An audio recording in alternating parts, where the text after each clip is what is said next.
Everyone, how are you. हम लोग पढ़ रहे अभी कौन सा चैप्टर मैथ्स में, linear equation in two variable. ठीक है, तो इसके जो 3.1, 3.2, 3.3 हमने देखा था, उसमें सब्स्टिट्यूशन मेथड था। अभी हम और भी एक क्वेश्चन लेंगे जिसमें हम आपको सब्स्टिट्यूशन मेथड और एलिमिनेशन मेथड दोनों डिस्कस करेंगे। फिर then after cross multiplication method को भी डिस्कस करेंगे। ठीक है, तो आपका जो क्वेश्चन है students, x plus y is equal to 5 and 2x minus 3y is equal to 4। Let this is equation first and this is equation second. Okay, अभी हम सब्स्टिट्यूशन मेथड से बता रहे हैं क्योंकि सब्स्टिट्यूशन मेथड हमने आपको पिछले क्लास में भी बताया था। Okay, by substitution method, by substitution method. Substitution method में क्या होता है स्टूडेंट्स, किसी एक इक्वेशन को आप लेके x के अलोंग या फिर y के अलोंग वैल्यू फाइंड आउट करते हैं और उस वैल्यू को अनदर इक्वेशन में पुट करते हैं, तब आपका वन वेरिएबल इक्वेशन बन जाता है। और आप एक वेरिएबल का वैल्यू फाइंड आउट करते हैं, फिर उस वैल्यू को किसी भी इक्वेशन में पुट करेंगे तो आप अनदर वेरिएबल का वैल्यू फाइंड आउट करेंगे। ठीक है, तो अभी हम कोई भी इक्वेशन आप ले सकते हो। कौन सा इक्वेशन ले ले, चलो let equation from equation 1। Okay, from equation 1 हम जब इक्वेशन 1 को लेते हैं तो इक्वेशन 1 क्या है आपका, x plus y is equal to 5। Okay, तो x plus y is equal to 5 है। आप y के अलोंग भी इसको सॉल्व कर सकते हो या फिर x के अलोंग भी सॉल्व कर सकते हो। चलो अगर हम x के अलोंग सॉल्व कर रहे हैं तो ये प्लस वाई का ट्रांसपोज हो गया तो माइनस वाई, यानी x के इक्वल्स में हम क्या लिख सकते हैं, 5 माइनस y, यानी x का वैल्यू हमको y के अकॉर्डिंग हमें पता चल गया है। y के रूप में बोलिए या फिर y के फॉर्म में बोलिए, x का वैल्यू किस फॉर्म में हमें आ चुका है, y के फॉर्म में। ठीक है, अब आप इस x के वैल्यूज को किसी भी इक्वेशन में रखेंगे। ठीक है, अगर हम put the value of x, ये जो आपका x का वैल्यूज आया है y के फॉर्म में, put the value of x in equation 2 में रखते हैं। ठीक, इसमें आप सब्स्टिट्यूट कर रहे हैं यानी पुट कर रहे हैं। ठीक है, तो आपका जो इक्वेशन है 2x, यानी 2 को x से मल्टीप्लाई हो रहा है, तब x की जगह आप क्या लिख सकते हो, 5 माइनस वाई है ना, 2x हो गया, minus 3y is equal to 4। अब हम देख रहे हैं कि अब इसमें वन वेरिएबल ही है ना ये equation, 2 5 10 minus 2y minus 3y is equal to 4, minus 3y minus 2y minus 5y और प्लस 10 को उधर ट्रांसपोज करेंगे तो माइनस 10 हो जाएगा, ये माइनस 6 माइनस 5, माइनस से minus cancel out, then y is equal to 6 upon 5। y के क्या वैल्यू आ गए स्टूडेंट्स, 6 अपॉन 5। अब इस y के वैल्यू को आप किसी भी इक्वेशन में पुट करोगे तो then you get value of x। Okay, तो now put the value of, now put the value of y in equation, किसी भी इक्वेशन में आप पुट कर लो। 1 में इजी लग रहा है ना इक्वेशन, तो पहले हर कोई इजी चाहता है। तो x प्लस वाई का वैल्यू क्या है, 6/5 इज इक्वल टू 5। हमने इक्वेशन में पुट कर दिया y की जगह पे, है ना। अब क्या होगा, प्लस 6/5 है, उधर ट्रांसपोज करेंगे तो क्या हो जाएगा, माइनस 6/5। तो आप कर सकते हैं 1 5 कैल्सियम 5, 1 5 जा 5, तो 5 5 जा 25 माइनस 6, यानी x is equal to 19 upon 5, है ना। हमें x के भी वैल्यू आ गए 19 अपॉन 5 और y के भी वैल्यू क्या आ गए, 6 अपॉन 5। ये कौन सा मेथड था, सब्स्टिट्यूशन मेथड। ठीक है, अब हम पढ़ेंगे इसी क्वेश्चन को हम एलिमिनेशन मेथड से डिस्कस करेंगे। सब्स्टिट्यूशन मेथड में क्या होता है, किसी एक इक्वेशन को आप लेके x के फॉर्म में या फिर y के फॉर्म में वैल्यू फाइंड आउट कर लेते हैं, फिर इसको हम अनदर इक्वेशन में जब भी पुट करते हैं तो आपका वन वेरिएबल इक्वेशन आएगा। जब आप उसको प्रोसीड करेंगे तो आपको एक वेरिएबल का वैल्यू आ जाएगा, फिर जब उस वैल्यू को आप किसी भी इक्वेशन में पुट करोगे तो अनदर वेरिएबल के वैल्यू आपको फाइंड आउट हो जाएंगे। This is substitution method. Okay, अभी हम लोग देखेंगे इलिमिनेशन मेथड। इलिमिनेशन मतलब इलिमिनेट करना मतलब हटाना, है ना, रिमूव करना। आप ऐसे ऑपरेशन करोगे उस इक्वेशन में, आपके पास जो 2 इक्वेशंस गिवन है, इसमें ऐसा ऑपरेशन हम लोग इसमें अप्लाई करेंगे कि एक वेरिएबल आपका रिमूव हो जाए, इलिमिनेट हो जाए, इसलिए तो इलिमिनेशन मेथड नाम है। क्यों है, क्योंकि ऐसे आपको इसमें ऑपरेशन करने हैं कि एक वेरिएबल या फिर x का वेरिएबल हो या फिर y का वेरिएबल हो, उसको एलिमिनेट कर देना है ना। तो देखते हैं आप सॉल्यूशन बाय एलिमिनेशन मेथड, ठीक है, एलिमिनेशन मेथड। ओके,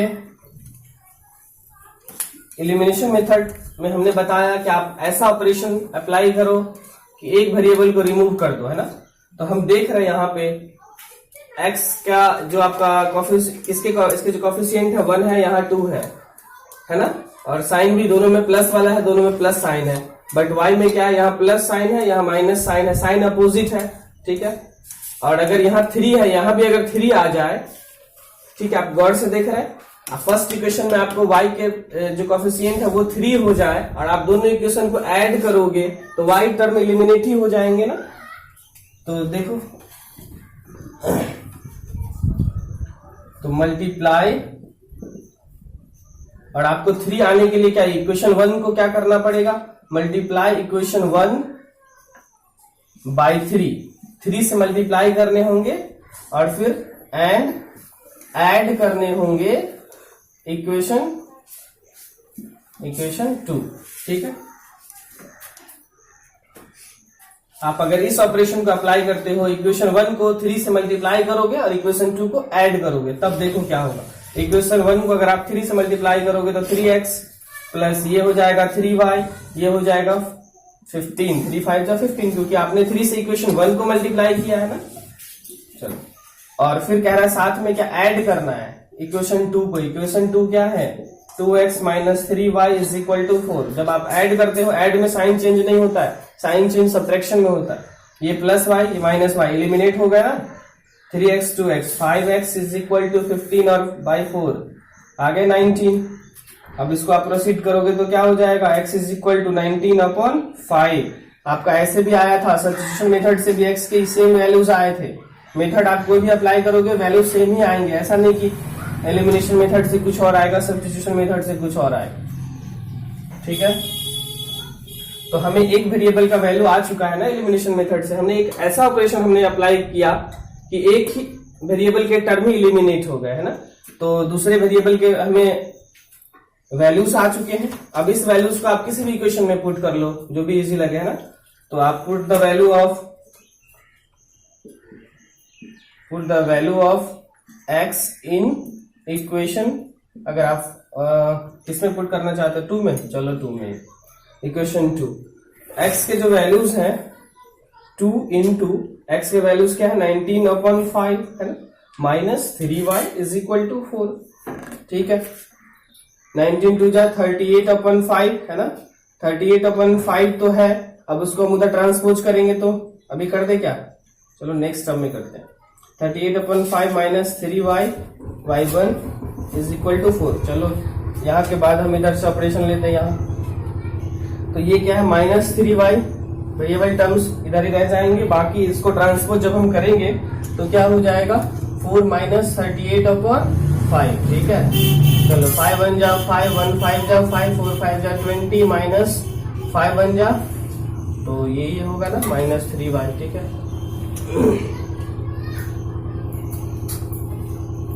चलो ठीक है, तो minus 3y is equal to, ये क्या हो जाएगा, माइनस 18/5, ठीक है। माइनस से माइनस कैंसल आउट हो गया, y के साथ 3 मल्टीप्लाई कर रहा है, उधर जाएगा तो क्या करेगा, डिवाइड करेगा, है ना। तो 3 अगर 18/5 में डिवाइड करेगा तो ये हो जाएगा 1/3, फिर 6 जा, यानी y इज इक्वल टू क्या आ गया, 6/5। हमने सब्स्टिट्यूशन मेथड में भी देखा था y की वैल्यू 6/5, यानी दोनों केसेस में वैल्यू सेम आएंगे, बस मेथड अलग अलग होता है। सब्स्टिट्यूशन में हम किसी एक इक्वेशन को लेके चलते हैं, एक वेरिएबल के अलोंग दूसरे वेरिएबल का वैल्यू फाइंड आउट करके दूसरे इक्वेशन में पुट करते हैं। और एलिमिनेशन में क्या करते हैं, ऐसा ऑपरेशन में अप्लाई करते हैं कि एक टर्म ही एलिमिनेट हो जाता है। आप ये भी कर सकते थे, आपको अगर x का वैल्यू यहाँ पे सेम करने का अगर होता कि सर हम x को सेम करना चाहते हैं, तो आप फर्स्ट इक्वेशन को 2 से मल्टीप्लाई करते हैं, तो क्या कौन सा ऑपरेशन लगाते हैं, multiply equation 1 into 2 and subtract 1 equation को आपको 2 से मल्टीप्लाई करना है एंड सब्ट्रैक्ट करना है इक्वेशन 2, क्योंकि आप 2 से अगर मल्टीप्लाई करते हो तो ये भी 2x हो जाएगा, ये भी 2x हो जाएगा। तब सब्ट्रैक्ट करोगे तभी साइन चेंज होगा, तो एलिमिनेट होगा, है ना। तब अगर 2 से मल्टीप्लाई करते हैं तब क्या हो जाता, 2x plus 2y is equal to 10, है ना। और उसमें से आपको इक्वेशन 2 माइनस करने थे, है ना, तो माइनस में साइन चेंज हो जाता है, तो आपका x वाला टर्म एलिमिनेट हो जाता, 3y 2y 5y is equal to 10 minus 4 क्या हो जाता, 6y इज इक्वल टू 6/5। देख रहे हो ना, ऐसे केस में y इज इक्वल टू 6/5 आया। इट मीन्स कहने का ये मीनिंग है मेरा कि आप x टर्म को भी एलिमिनेट कर सकते हो, y टर्म को भी एलिमिनेट कर सकते हो, ठीक है। नेक्स्ट आपका है एक students cross multiplication method. Cross multiplication method में आपको जानने हैं कुछ टर्म्स।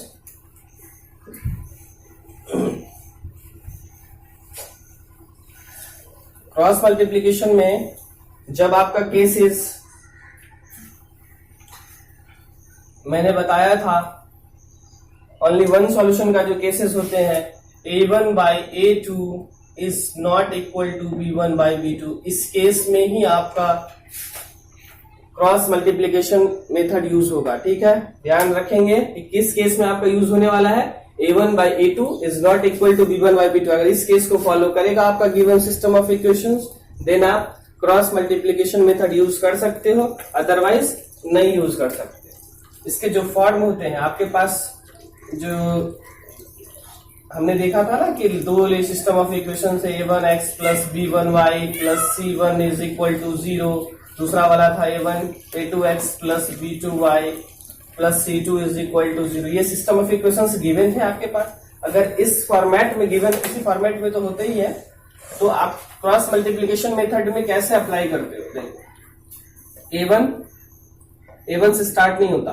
क्रॉस मल्टीप्लीकेशन मेथड जब आप अप्लाई करोगे तो b से अप्लाई होता है, b1 b2 c1 c2 a1 a2, फिर अगेन देखो b से स्टार्ट के 4 टर्म्स हमको लिखने होते हैं, जिसमें हम b से स्टार्ट कर रहे हैं तो b के बाद c, फिर आएगा a, फिर b के बाद हम c पे गए, c वाले टर्म को लिखा, फिर a वाले टर्म को लिखा, फिर b वाले टर्म को, क्योंकि लिखने कितने हैं 4, ठीक है।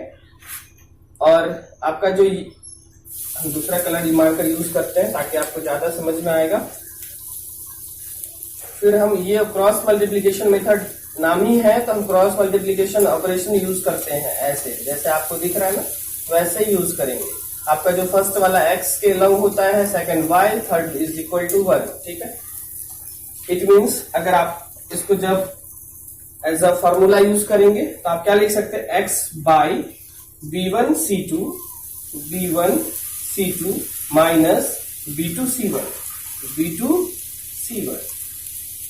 Is equal to y by c1 a2 minus c2 a1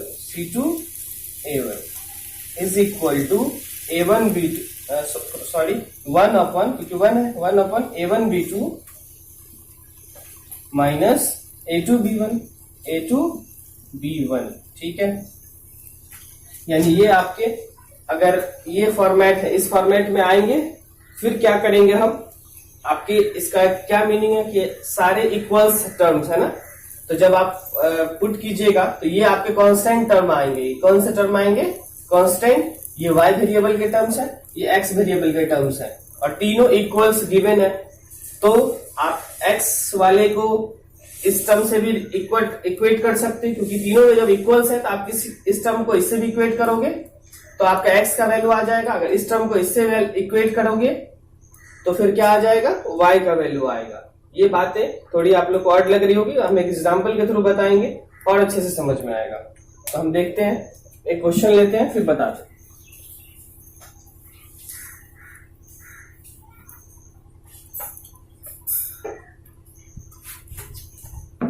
ठीक है, इज इक्वल टू 8। आपके दो सिस्टम ऑफ इक्वेशंस गिवन है, इक्वेशन 1, इक्वेशन 2। हमको इसको सॉल्व करना है for x and y by using cross multiplication method. कौन सा मेथड, क्रॉस मल्टीप्लीकेशन मेथड हम लोग यूज कर रहे हैं, जो आपका 3.4 में होगा शायद, या 3.5 में होगा, मल्टीप्लीकेशन मेथड, ठीक है। क्रॉस मल्टीप्लीकेशन मेथड यूज कर रहे हैं हम लोग। इसके लिए हमने बताया सबसे फर्स्ट ऑफ ऑल हम चेक करते हैं कि इसको फॉलो कर रहा है कि नहीं, ठीक है। ओनली वन सॉल्यूशन के जो केस है उसको फॉलो किया जा रहा है कि नहीं। तो देखते हैं a1/a2 यानी 2/3 है ना, और b1/b2 यानी 1/2। तो ये तो दोनों सेम है ही नहीं, यानी इस केस को फॉलो कर रहा है, यानी आप इस पे क्रॉस मल्टीप्लीकेशन मेथड फॉलो यानी अप्लाई कर सकते हो, ठीक। कैसे हमने देखा था, फर्स्ट ऑफ ऑल जो हमारे पैरामीटर से चेक करने का a1/a2 यानी ओनली वन सॉल्यूशन का जो केस होता है a1/a2 is not equal to b1/b2, उसको अप्लाई करेंगे। वो अगर वैलिड होगा तभी आप क्रॉस मल्टीप्लीकेशन मेथड यूज करें। हमने देखा कि यहाँ पे वैलिड है, इट मीन्स आप क्रॉस मल्टीप्लीकेशन मेथड यूज कर सकते हो, ठीक है। आपके इसके फॉर्मूला होते हैं, ठीक है। आप इसको पुट करोगे b1 b2, ठीक है। b1 की जगह पे क्या है 1,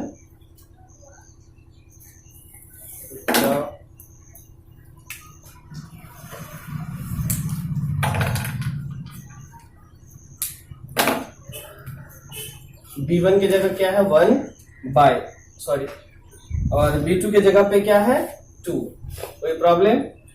c1 की जगह क्या है 5 और c2 की जगह है 8, a1 की जगह है 2, a2 की जगह है 3, ठीक।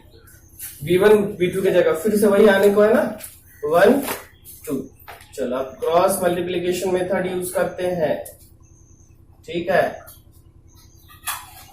आपके जो ये x y और 1 के इक्वल्स होते हैं ना, तो क्या हो जाएगा x बाई, हमने बोला था b1 c2 यानी इस दोनों टर्म का मल्टीप्लाई 1 8 जा 8 माइनस 2 5 जा 10 is equal to y by 5 3 जा 15 माइनस 8 2 जा 16 इज इक्वल टू 1 बाई 2 2 जा 4 माइनस 3 1 जा 3, कोई प्रॉब्लम। अब आपको जो भी ये जो गिवन है कि तीनों इक्वल्स हैं, तो आप कोई भी दो को रिलेट कर सकते हो, इसे आप वन वेरिएबल में चेंज कर सकते हो। हम इसको और इसको इक्वेट कर रहे हैं, तो देखते हैं क्या होता है। x बाई 8 माइनस 10 क्या हो जाएगा -2 हो जाएगा, is equal to 1 by 4 minus 3 1 ही होने को है, ठीक। अब क्रॉस मल्टीप्लीकेशन करेंगे तो x is equal to -2, x के वैल्यू आ गए -2 कि नहीं आए, ठीक है। फिर आप इस दोनों को जब इक्वेट करोगे तो क्या हो जाएगा y बाई 15 माइनस 16 -1 हो गया is equal to 1 by 1। It means y के वैल्यू अगेन -1 आ गया, यानी x का वैल्यू -2 और y का value -1। This is a solution of this system of equations. तो ये कैसा बहुत इजी था, बस हमें अप्लाई करना था कि सबसे पहले ओनली वन सॉल्यूशन के केस को देखेंगे, फिर उसके बाद हम इस फॉर्मेट को फॉलो करेंगे। यही आपका क्रॉस मल्टीप्लीकेशन मेथड था। Okay, thank you class. आपकी जो भी एक्सरसाइज है 3.4 3.5 आप लोग सॉल्व कीजिएगा। अगर कोई भी डाउट है तो आप लोग पूछ सकते हैं। Okay, thank you class.